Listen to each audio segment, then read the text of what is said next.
Hey, check this out, honey. Check this out. Did a video the other day, right?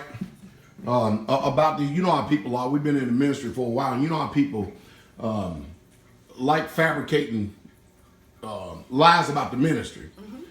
We've been married 33 something years, and let me see. Before we even came into the ministry, you was, let me see, how old were you when you got married? 18 or 19? 18. You was 18, and let me see. When it was just you and I, you had to cook. Yes, sir. You had to clean. And I worked on it. And you worked on the job. Yes, sir. Okay, and you worked on the job. And let me see. And then we had Chuck. You still had to cook.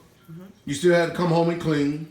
And you still had to work on the job. Yes, sir. Is that about right? That's exactly I want to make sure, because I want to paint this picture falsely. You understand me? And then, about 3 years later, three years later, we had Lydia. Yes, sir. Is that right? Yes, sir. You still had to cook. Yes, sir. You had to clean. Yes, sir. But at this time, you're not on the job. Right. Right? But you did work some over in Germany. Yes, on sir. the economy when we was living over in Germany. Is that correct? That's correct. But when we got back to the States, of course, I had already had been in for a little while. And of course, we wasn't needing, we had no need of anything as far as financially. Nothing. And pretty much, I demanded and commanded for you to stay at home. Yes, sir. Is that right? Yes, sir. To where you had to cook, Yes, you sir. had to clean, Yes, sir. you had to rear the children, cook, clean. I notice I keep saying cook and clean. Cook and clean. And Taking care of me, is that right? Yes. Taking care of me, raise the children. Yes, sir. Now, correct me if I'm wrong. Is this stuff that wives supposed to do? Mothers supposed to do? Or have I got a distorted point of view of what life and marriage is all about, and family? That is part of what it's all about, but it should be a delight in women to, if you're going to have children, it should be a delight to rear your children, to make sure that they end up being the adults that are productive in life, that love the father, love their dad here on this earth, and things like that. So the cooking and cleaning is just part of being a woman, keeping your home. You want your home to be clean. You want, when the head of the house comes home, for things to be nice, neat, tidy, because he's worked hard, you want him to be able to come home and relax in his castle. Well, our children now, of course, they don't live with us. No, they're 30, this year, 30 and 27. Yes, sir. Okay, now, we've been married all this time. Has the cooking and the cleaning and the washing of dishes, has that stopped? Absolutely not. You mean to tell me that even when you get married and when you stay married all these years, the cooking and the cleaning and the washing of the dishes, it doesn't stop? It doesn't stop. But that woman said that she was under so much bondage and under so much oppression because she had to come home and cook and clean. And not only that, but see, you did it a little bit different, because I remember, all right, I remember even after getting out of the military, all right, I was working 3 jobs. Yes, sir. And then I got down to 2 jobs. I worked 2 jobs, and then I finally built up this 1 job to where I could work 1 and bring in greater income. Yes, sir. And you were homeschooling the children. Yes, sir. Is that right? That's right. You were cooking, cleaning, Yes, sir. paying the bills. Yes, sir. Is that right? That's correct. Now we were homeschooling our children. We were using a Becker program. Yes, sir. Is that correct? That's correct. And you still had to take care of me, Yes, sir. cook my dinner, Yes, sir. wash my clothes, Yes, sir. and clean. Yes, sir. And perform conjugal rights, Yes, sir. and still had to get the children to bed, and this was all by yourself. Yes, sir. Is that right? And tending to all the saints that would come over. Yeah, and that's including tending to all the other children that would come over every weekend too. Isn't that right? And the saints. And the saints. So, am I missing this? No, I think I'm missing it. And how long you been doing this ever since you've been married to me? 30-something years. 30-something years. I mean, I'm just want to make sure, because I just got finished hearing this woman complaining about that. Now we're on the community. We've been on community 18 years now. Owned this community 18 years. We've been doing community 20-something years. Yes. All right? You still cook, I still cook. but you cook for a whole bunch of more people now. Yes, sir. At least once or twice a week, right? Yes, sir. You clean? Yes, sir. Still got to wash dishes? Yes, sir. Wash my clothes? Every week. And not only that, there are times you're even watching the children around here. Yes. Yes, sir. And they're not your children. No, sir. But they are children. Yes. Because they're the part of the family of the community. Grandma. Yeah, grandma.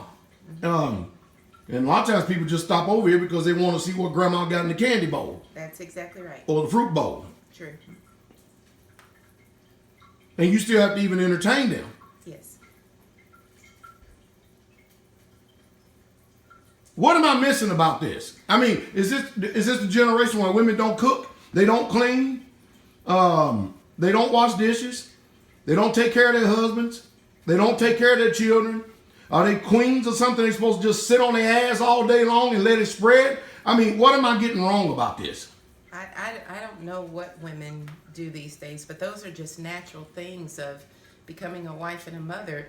There should be a delight in it. Out there, I guess they just microwave food. I didn't grow up that way. I was blessed to have a hot meal every day, and I wanted to make sure that my husband and my children had the same. And Well, I do know we got role reversals today too. I know of pastors whose wives go to work and they stay at home, and they're not even rearing the children, but they're doing the cooking, the cleaning, and the children go to public school, and then the wives come home and they don't do anything. You understand what I mean?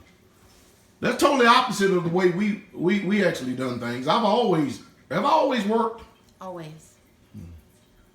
extremely hard? Very, very hard. Yes, sir. Have you ever lacked and ever needed or wanted anything? Were you ever concerned about a roof over your head, where your next meal was coming from? Absolutely not. You've provided, even from the beginning. We were young, very, very young, starting off, and you were very low ranking in the military at that time, but we never missed a meal. I always had everything I needed, even when it was just us on a little bit of money. We just did not need anything. We had a full house that was provided for. In fact, we lived in a 2-bedroom townhouse upstairs at 18 years old. Very nice. I think it had 2 or 3 bathrooms. Yeah, 2 stories. And yeah, 2 stories. Very nice place. Matter of fact, I even bought your own car one time. You at that age, I think maybe Chuck might have been a few months old, and you Maybe 20 years old. I was Yes, probably sir. 20 years old. I bought you. You were 19. Yes, sir. And you came and brought me a car at my job, and I was really excited. Isn't that something? Who built this house? You did. And the brothers, with help of the brothers. Amazing, huh? I don't know. I think that something's going on in this world. I don't know if it's the foods. I don't know if it's society. I don't know if it's the TV. But apparently, women are complaining about cooking, cleaning, washing dishes. It's a heavy burden, and they don't want to do it no more. I don't know what it. I mean, apparently, I just thought I'd ask you because I realized that living out here in the country next to this creek, that we could possibly be out of touch with reality and society. I would say so. I would say we probably are out of touch as to the things of the world. But I think today, honey, women don't like being women. They want to take on the roles of men, but then they can't handle when they get in that position. Hey, I would love for a woman to come and do what I do on a daily basis. I would want to do what you do on a daily basis. I'm perfectly content with the role that I have. I love being a woman and all the things that are involved in that. And I think people, because our society is, now everybody's transgender and all these different things they have going on. They already said in one of the reports you gave that they're tainting the food to make people not even know what they are, what they are genetically. So that who knows what's going on as far as that goes. But I think it's a desensitizing of who you are and what your position is in this world. And like you always say, we're doing roles in this world. We have a role to play so that we know where we're going to spend, how we're going to spend our eternity. You think a woman could actually keep up with what I do on a daily basis in my job? Absolutely not. I don't know how you do it, and I've been with you all these years. I don't know how you do it. I'm sorry, but I can't go out to work, honey, and then come home, cook and clean and wash dishes and bathe you, and I'm not going to do that. I wouldn't even expect you to. I didn't expect you to when we were in the world. Ask yourself a question: would I do it anyway? Absolutely not. No, I wouldn't either. It ain't happening. It's just utterly amazing. There's something going on in this world today. I'm serious. There's something going. Hey, last thing right here. What do you think about these people? And you heard that video that I did. Yes, sir. And you realize it was all unfounded, false allegations. It wasn't even allegations. It was everything. Remember me, I keep saying over and over again, pain, be it perceived, real or not. And mostly they're feeling this, it's emotional disturbances. Mm-hmm. And then they want to put forth the finger and blame people for their emotional disturbances. You know, I often said it, if I said it once, said it 1,000 times, that we've got a lot of people who are mentally ill in this world that has never been diagnosed. And that's what we're up against right now. What does that make you, how does that make you feel knowing the blood, the sweat, the tears, the pain, the labor, and everything we've done in life? Because our life has not been consisted of just you and I. No, sir. How does that make you feel when people go away from the ministries of, well, sorry, somebody called, so we had to paste this in. So the question was, how does this make you feel when you know that these people, we've seen it once, we've seen it 1,000 times, they leave ministry and they begin to lie on us. I mean, they go in on all these lies, and we have literally bent over backwards to accommodate people, and then they get out there and act as if we have been criminal towards them. But I guess what gets me more than anything is the ungratefulness, the unthankfulness. It's just utterly amazing. And I'm talking about taking care of whole families that didn't even have a place to go, and we accepted them in our home. How does that make you feel? Because you usually don't say much about it. You usually just let me deal with all of it out there in the public and stuff. But how does that make you feel? Actually, I have to make sure that I don't get so vexed to where I don't treat everyone with the same vein, because everybody is individual, Pastor, and but it does vex you. It saddens your heart, because I honestly know that it's not. I know that they're dealing with things in their mind, spirits, as if we don't. We have to deal with things as well. But I always go back to, it's a lack of love for the Father. If you can go and just fabricate things on someone and lie on someone, just know that life is like a circle, and everything you do, it comes back to you. You're going to reap what you sow. And so I try to just remember that the Father has vengeance for us. And I like to remove those thoughts from my mind, because I have a different job to do. I don't have time. I'm too old for a lot of the foolishness. Yeah, you're 49 years old. You'll be 50 here in a few months. Yes, sir. And of course, I caught you again when you're just waking up again. Bags under my eyes. That's all right. I caught you again. You're just waking up. It's all right. It just happened. That's your morning face. Yes, I'm the only one who usually see it, but it's all right. But how does that make you feel for me, knowing the dedication that I have toward this work, and then the constant false attacks and the lies that people lie on me, and the misrepresentations and everything? How does that make you feel as my wife, and you knowing my character, and you knowing the eldership, the ministry? Of course, I feel it, because I feel it for you, because there's a soul tie between you and I. But the level of mercy and compassion that you have towards people, even after they lie on you and say all these things, I actually don't understand your capacity. I know it has to be the Father, because it really, it makes you, it saddens my heart. It angers me at some point to see people just blatantly lie, just not appreciate all the things that you do for them, all the sacrifices that you've made for them. They have no idea. They have no idea that you give more than anyone in this ministry. They don't see all of those things. But, me being your wife, of course, I feel it. But it does show me how the Father has to deal with Israel as a people, how he has to deal with his bride.